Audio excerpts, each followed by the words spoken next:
오늘 하나님의 말씀 창세기 26장 2절 3절입니다.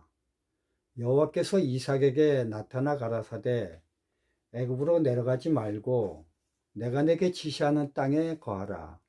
이 땅에 유하면 내가 너와 함께 있어 네게 복을 주고 내가 이 모든 땅을 너와 네 자손에게 주리라. 오늘 설교 제목은 성경 이야기 뒤에 있는 영적 양식입니다. 누가복음 15장의 탕자의 비유는 주인공이 탕자인 것처럼 보이지만 사실 주인공은 하늘의 아버지 하나님이십니다.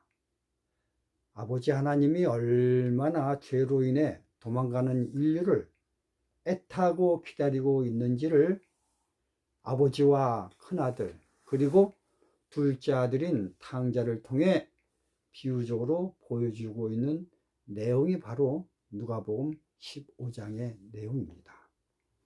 창세기 26장도 마찬가지입니다. 이삭과 블레셋 왕 아비멜렉과 백성들의 이야기인 것처럼 보이지만 사실은 죄로 인해 삐뚤어져 나가는 블레셋 사람들을 구원하기 위해 이삭을 선지자로 보내는 하늘 아버지의 놀라운 사랑을 그리고 있습니다. 제 이야기가 정확하다는 것을 어떻게 알 수 있냐면요, 오늘의 주제절이 그것을 확연하게 밝히고 있습니다. 여호와께서 이삭에게 나타나 가라사대 애굽으로 내려가지 말고 내가 네게 지시하는 땅에 거하라. 이 땅에 유하면 내가 너와 함께 있어 내게 복을 주고 내가 이 모든 땅을 너와 내 자손에게 주리라. 여기서의 주체는 하늘 아버지이십니다. 왜냐하면 그분이 그곳을 떠나려고 하는 마음이 간절한 이삭에게 강력하게 그곳 그랄에 머물도록 하시는 모습이 나오기 때문입니다. 주인공처럼 보이는 이삭은 사실 하나님의 말씀에 이리저리 움직이는 피동적인 인물입니다.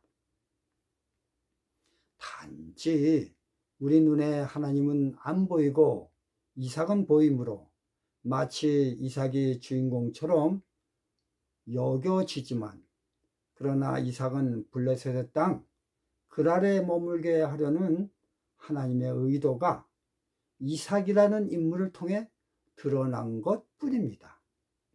그럼 왜 하나님은 언약을 맺으면서까지 이삭을 블레셋의 땅 그랄에 강력하게 머물게 하시려고 하시나요? 그 이유가 뭔가요? 당신의 충실한 종을 무엇 때문에 이방인 중에 가장 악독한 블레셋의 땅에 머물게 하시는가요? 이게 창세기 26장이 보여주려고 하는 하나님 마음의 포인트인 것입니다.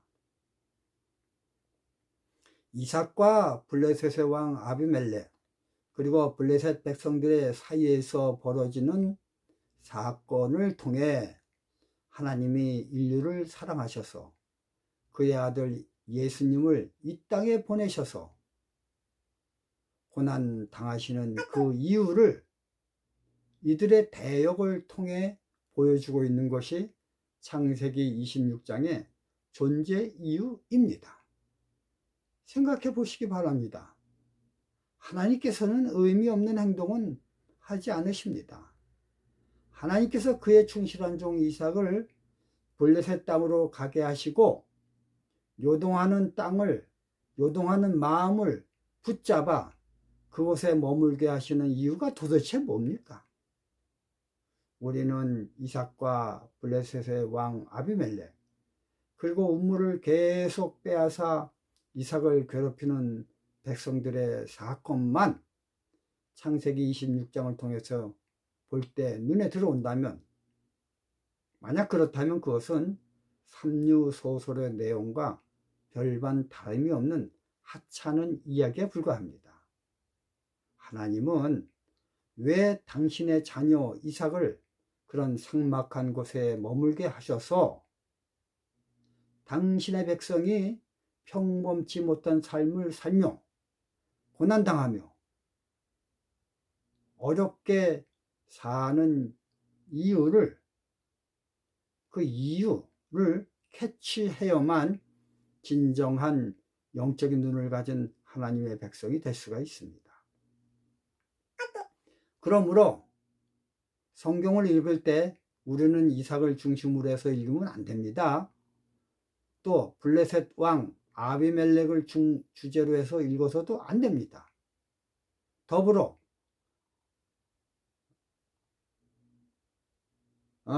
제 생각인데요.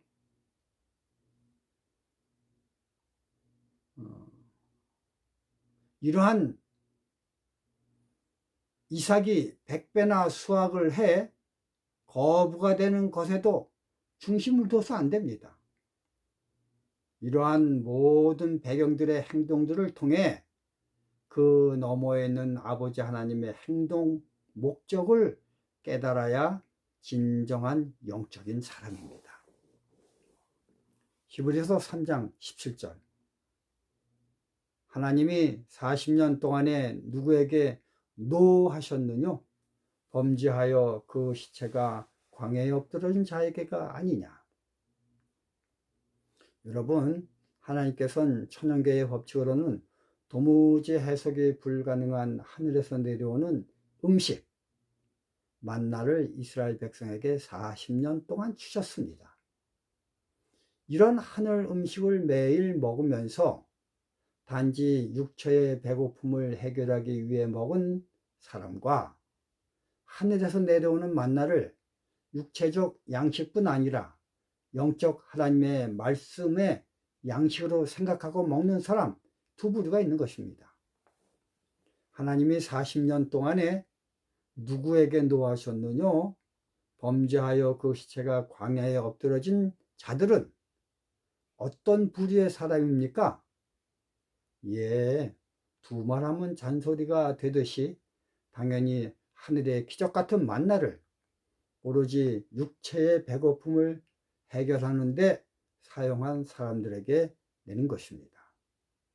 만약 이렇게 오로지 육체적 배고픔을 해결하기 위한 음식으로만 만나가 필요했다면 하나님은 하늘에서 만나를 내리지 아니하시고 땅에서 식물이 자라 농사를 지어 먹도록 하셨을 것입니다.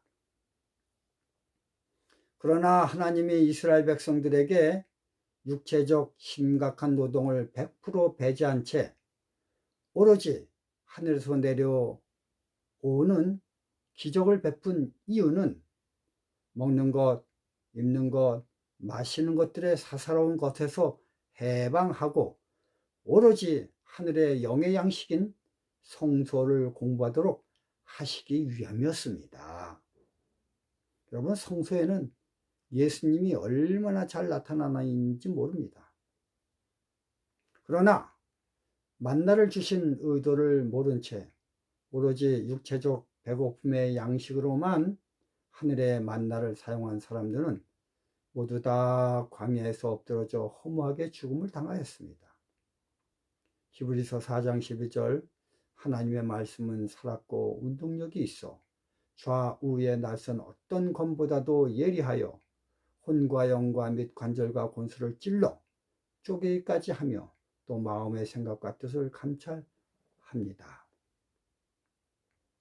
요한복음 6장에서 예수님은 이런 광야의 만나 기적을 다시 한번 재현하고 계십니다.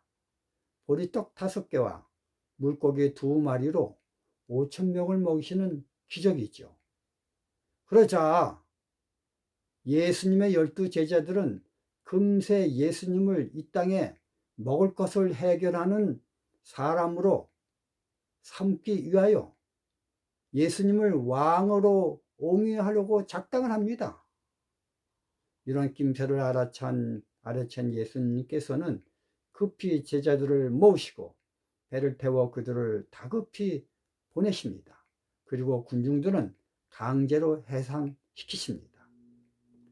그러나 그 다음날 군중들은 예수님을 찾으러 벌떼처럼 몰려다녔습니다. 나중에 그런 육적인 사람들을 만나 그들을 향해 예수님은 이렇게 말씀하십니다. 요한복음 6장 26절 27절. 너희가 나를 찾는 것은 표적을 본 까닭이 아니요 떡을 먹고 배부른 까닭이로다. 썩는 양식을 위하여 일하지 말고 영생하도록 하는 양식을 위하여 하라. 여러분, 하늘에서 만나를 내린 목적이 뭡니까? 광야에서 5,000명을 먹이신 목적이 뭡니까? 단지 육체적 배고픔을 해결하기 위해서입니까? 마태복음 6장 31절 32절. 그러므로 염려하여 이르기를 무엇을 먹을까, 무엇을 입을까, 무엇을 마실까 염려하지 말라. 염려하지 말라. 이는 다 이방인들이 구하는 것이라. 현재 21세기에 사는 우리들은 온통 육체적 사는 것에 혈안이 되어 아침부터 저녁까지 눈코 뜰 새 없이 바쁩니다. 그러나 나를 자세히 살펴보면 상대적 배고픔이지 절대적 배고픔이 아닙니다. 이 절대적 배고픔 때문에 밤낮 눈코 뜰 새 없이 바쁜 게 아닙니다. 염려의 내용을 어떻게 하면, 염려의 내용을 이렇게 살펴보면 어떻게 하면 남들보다 더 강도가 높은 쾌락을 즐기며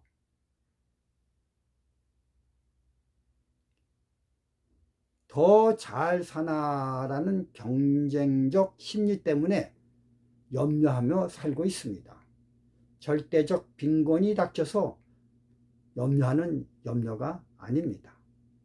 더 좋은 집, 더 좋은 차, 더 좋은 옷, 또 요새는요 AI를 통한 더 기발한 생활 등을 모색하기 위해 경제적 염려를 합니다.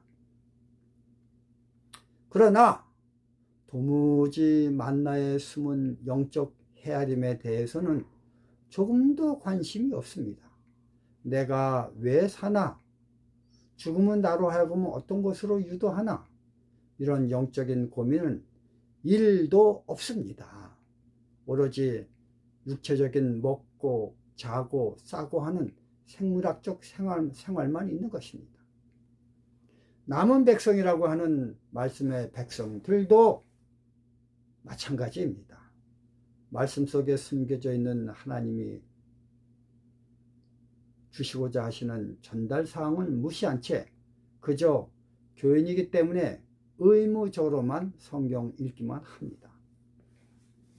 여러분, 내가 쓰는 요즘 글은 시대에 맞지 않게 깁니다. 그래서 나를 만나는 사람마다 저에게 이렇게 말을 합니다. 글이 길므로 읽지 않습니다. 짧게 요점만 콕콕 찍어 글을 쓰시기 바랍니다. 그러나 여러분, 저는 이렇게 생각합니다. 영적 삶과 죽음을 알려주는 글에 대해 하루에 10분 좌우도 투자하지 못하는 사람에게는 저는 제 글을 읽으라고 제안하지 않습니다. 단 한 명이라도 영적 생활을 마치 요한복음 4장에 나오는 사마리아 여인처럼 갈증이 있는 사람에게만 제안을 합니다. 수많은 사람이 제 글을 거칠애로 읽는 것을 원하지 않습니다. 자, 다시 오늘의 성경 말씀으로 돌아가 보죠. 하나님은 마음이 강팍하고 목이 곧은 백성인 블레셋 사람을 사랑하셔서 그의 충실한 종 이삭을 얼르고 달래서 그들에게 보냅니다. 그리고 하나님을 믿으면 이렇게 엄청나게 차이가 나게 복을 받는다는 사실을 이삭을 통해 보여주셨습니다. 그러한 모습을 보는 블레셋 사람들은 오히려 더 마음을 강팍하게 하고 이삭을 쫓아내고 또 이삭의 우물을 돌로 막고 흙으로 메꿉니다. 근데 여러분, 이삭은 힘도 있고 능력도 있어서 그들을 싸워서 이길 수 있지만, 그러나 의도적으로 자기에게 막대하는 블레셋 사람들과 싸우지 아니하고 피하며 져주며 용서해주는 품성을 보여줍니다. 그리고 끝까지 그들을 향한 하나님의 사랑을 보여주고 있습니다. 이게 창세기 26장의 내용입니다. 여러분, 그러나 결국 은혜의 기간이 다 없어지자 이삭은 창세기 26장 23절, 이삭이 거기로부터 부엘세바로 올라갔다. 여러분, 이삭을 통해 탕자 같은 블레셋 사람들의 부르심은 이렇게 막이 내립니다. 이와 마찬가지로 오늘 창세기 26장을 읽으며 하나님은 나를 누구를 통해 부르시고 계시는가? 나는 그 부르심에 어떻게 응대하고 있는가? 또 나의 은혜의 기간은 언제까지인가? 이러한 것들을 곰곰이 생각하는 하루가 되시길 바라며 말씀을 마치겠습니다. 감사합니다.